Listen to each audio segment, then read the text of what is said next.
They just boil out of the water. That's how Maine clammers describe the green crab invasion that has gutted an industry and rewritten a coast. Once, frigid winters kept these European stowaways in check. But when the Gulf of Maine began warming faster than 99% of the world's oceans, the rules changed, along with the fate of a $15 million legacy. How did a problem generations believed was frozen in place explode into crisis, despite every warning? Low tide exposes the mudflats, but the scene is nothing like the old days. Clint Goodnow, a clammer with decades on these shores, stands knee-deep in a writhing mass of green crabs.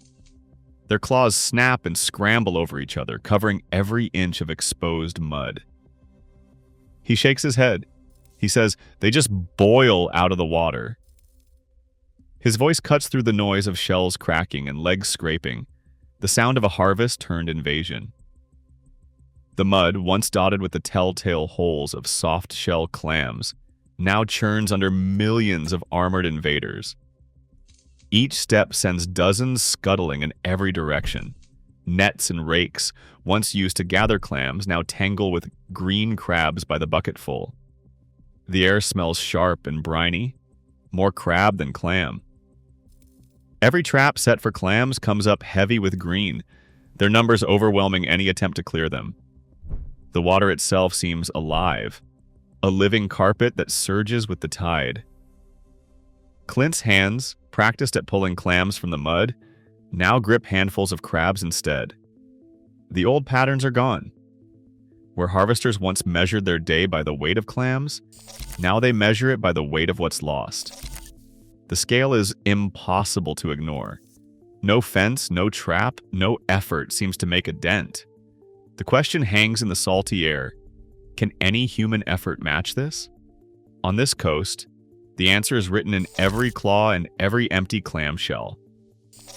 Before the invasion, the mudflats of Maine were a living engine of the coast.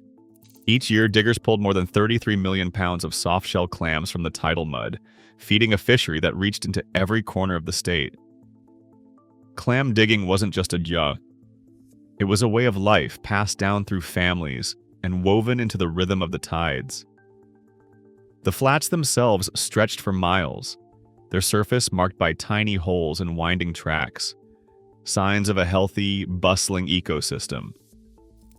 Eelgrass beds fringed the inlets, sheltering juvenile fish and lobsters, holding the mud in place and filtering the water. Salt marshes thrived at the edges, buffering storms and feeding the estuaries. In these years, the softshell clam was a coastal cornerstone. Towns relied on the steady income, with thousands of licensed harvesters supporting their families on the back of the annual catch. Local processors, seafood buyers, and restaurants built their businesses on the certainty of the clam season. Auctions and festivals filled the calendar, and the price of a good harvest set the tone for the year ahead. The entire community moved with the tide, and the health of the flats was everyone's concern. Native crabs and other predators were always present, but balance held. The green crabs, first noticed around 1900, remained a minor threat. Every so often, a mild winter would bring a spike in their numbers, but the next hard freeze would thin them out. The flats would recover, the clams would return, and the cycle would begin again. For generations, it seemed that as long as the winter stayed cold, the bounty of the mudflats was secure. The old economy depended on this unspoken contract with the climate, a contract few thought could ever be broken. In the early 1950s, a series of mild winters swept across Maine. Green crabs, long held in check by the cold, multiplied at a pace that alarmed both scientists and harvesters. In Scarborough, 1951, an experimental clam farm run by the Department of Sea and Shore Fisheries and the U.S. Fish and Wildlife Service was wiped out in just 3 weeks. Every clam gone, the work of green crabs unchecked by frost. The loss was so complete that federal reports called it a total destruction.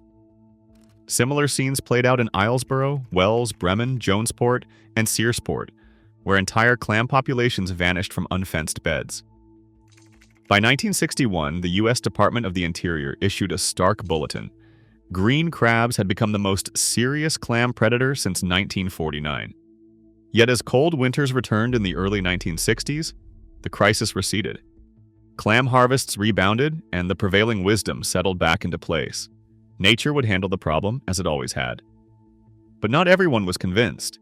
In Brunswick, a marine scientist warned state officials that the only real control was winter itself. In paraphrased agency minutes and oral histories, his warning still echoes. If the brutal winters stop, nothing will keep these crabs in check. The science was clear even then. Cold was the barrier, and without it, the coast would be defenseless. That warning faded into the background as the decades passed. The Gulf of Maine, meanwhile, began to change in ways few anticipated. Oceanographers now rank its warming among the fastest anywhere on Earth, faster than 99% of the world's oceans. The old contract between climate and coast was breaking down, quietly, year by year. What had been a cycle of boom and bust was shifting towards something permanent. The natural control was slipping away, and with it the last dependable check on the green crab's advance. Each female green crab carries a reproductive arsenal, up to 200,000 eggs released in a single season. In the warming Gulf of Maine, more females reach maturity and the breeding window stretches longer each year. The eggs hatch into microscopic larvae invisible to the naked eye, but numbering in the billions across the coastline. For weeks, sometimes nearly 2 months, these larvae drift with the currents, pushed by tides and wind, traveling 50 to 100 miles before settling. The ocean becomes a conveyor belt, moving the next generation far beyond the reach of any local removal effort. The numbers do not follow a simple curve. Green crab populations grow exponentially. Every adult female can in theory produce enough offspring to fill a small estuary. Even accounting for high mortality in the plankton stage, the sheer scale of egg production means that only a tiny fraction need to survive for the population to surge. In a single year, a handful of survivors from each clutch is enough to overwhelm the ecosystem. The biology of the green crab is designed for dispersal. Larvae remain planktonic for 4 to 8 weeks, their development accelerated by warmer water. At current Gulf of Maine temperatures, many reach settlement in just over a month. During that time, they are not confined to the bay where they were spawned. Coastal currents link embayments across the entire region, creating a network of source and sink populations. Even if every adult crab is removed from one location, fresh recruits from upstream will repopulate it the following season. This source-sink dynamic ensures that no local effort, however intense, can isolate a mudflat from the regional invasion. Attempts to remove adults can even backfire. Adult green crabs are cannibalistic, consuming juveniles and controlling recruitment. When adults are removed by trapping or harvesting, juvenile survival increases and the population rebounds faster. This compensatory effect has been documented in California's Seadrift Lagoon, where culling adults led to record juvenile recruitment the next year. The math is relentless. More eggs, more larvae, more settlement, more crabs.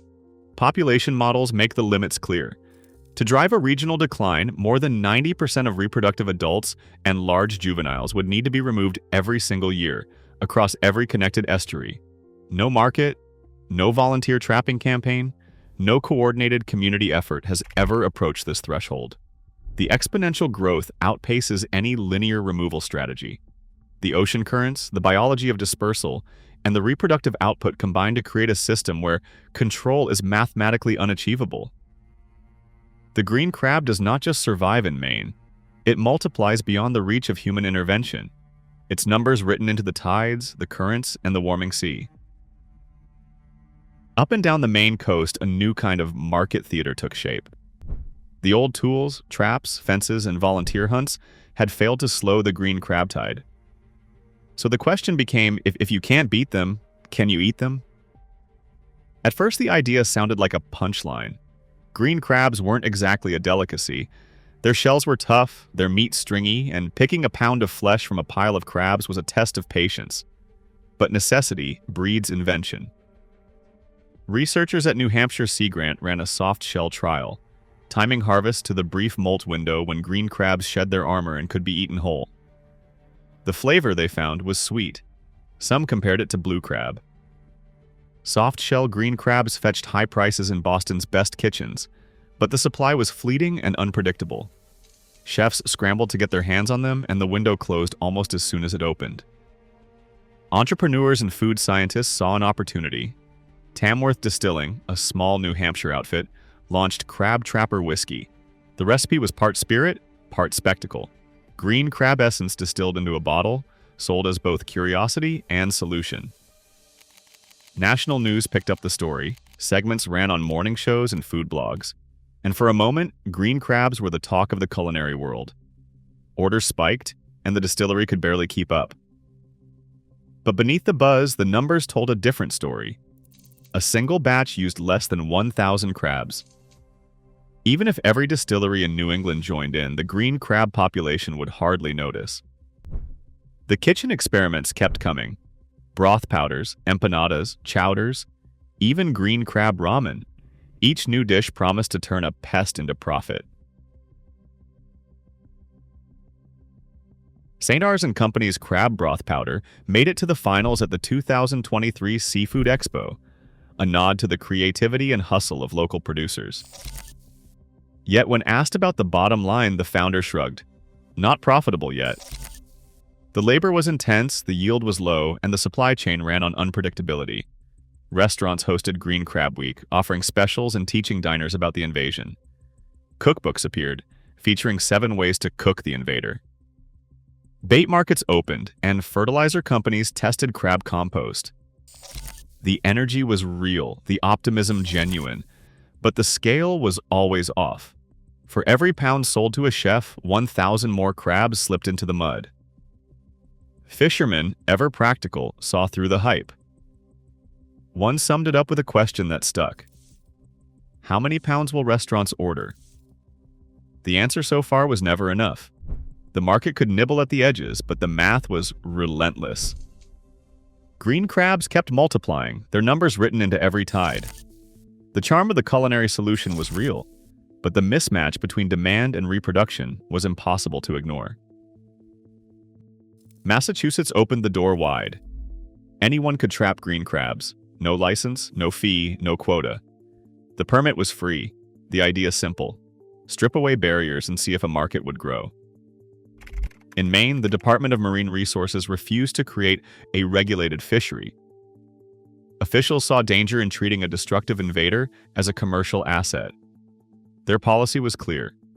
Allow removal, but never formalize the catch. No quotas, no official fishery, just open access. Yet without infrastructure or market support, most crabs went uncollected. Innovation fell to individuals. In York, Mike Mossy tried to crack the code of the soft-shell market. Green crabs molt unpredictably, shedding their shells for just a few days. Mossy tracked water temperature, moon cycles, and pressure, hoping to predict those rare windows. The process was demanding. Crabs had to be gathered and processed within hours, kept alive and cool, then rushed to chefs before their shells hardened. When it worked, the result was prized. Sweet, tender, and rare. But the unpredictability and labor meant the York pilot stayed small, more experiment than industry. Restaurants learned new prep techniques, and events like Green Crab Week tried to spark demand. Cookbooks and a modest bait market followed. Some crabs went to compost, feeding sea-to-soil projects. Despite these efforts, the logistical ceiling was obvious. Free permits and clever harvesting could not match the scale of the invasion. The split between states, Maine's refusal to formalize a fishery, and the technical hurdles of soft-shell production all pointed to the same problem. Turning market interest into real population control remained out of reach. The numbers now define the new reality. Maine's soft-shell clam harvest has fallen from 38 million pounds at its peak to just 11 million, an unbroken 71% collapse. What was once a $15 million industry has been cut to a fraction of its former value. The ranks of licensed clammers, once numbering in the thousands, have thinned to about 1,600. Each missing harvester represents a family, a tradition, and a community ritual that no longer holds. The collapse is not isolated or temporary. It is written into the economics and the daily lives of coastal Maine. This isn't just a local story. Green crabs have now established themselves on 4 continents, thriving in Australia, South Africa, Brazil, and across both coasts of North America. Wherever winters have weakened, the same pattern repeats. Green crabs surge, native shellfish and eelgrass beds vanish, and the old fisheries shrink or disappear. The Gulf of Maine, warming faster than almost any ocean on Earth, is simply the first place where the math has played out to its conclusion. In the end, the evidence leaves little room for debate. Every attempt at control, trapping, fencing, market innovation has been outpaced by the biology of the invader and the physics of the changing sea. The coast has crossed a threshold. For the clamming community, the question is no longer how to turn back the tide, but how to make a life in a place that has been permanently transformed. Today, the green crab population outpaces every human intervention, proof that climate-driven invasions can permanently rewrite entire coastlines. As the Gulf of Maine continues to warm faster than almost anywhere on Earth, nature keeps resetting the rules. The real risk now isn't just lost clams, but the certainty that some transformations can't be undone. What starts on one shore won't stay contained for long.